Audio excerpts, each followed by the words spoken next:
Добър вечер, зрители на Gameplay BG, аз съм Виктор и след новината, която ви казах за ръката ми и за новия лаптоп, имаше доста съобщения на лично, с какво се филмираш, това не може да се го измава за 1400 лева, този лаптоп ни пада под 3000 лева.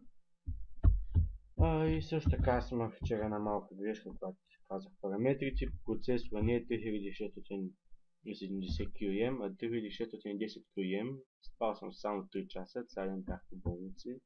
Те се надявам да ме разберете. Който не иска да ме разбере, него си работа. Ето Intel Core i7 3610 QM.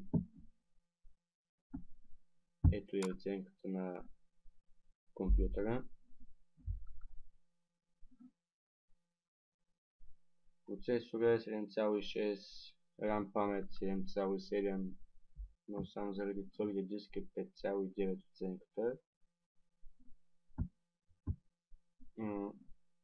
Това е. И сега ще видите колко бързо конвертира клип, който не е минава през Forma Factory. Това е от мене. Може да ми предложите някаква поредица да започна, която става за игране само с една ръка или с мишка, защото ръката ми е напълно бездвижена. Само пръстите мога да се мърдам. И това беше от мен, Виктор.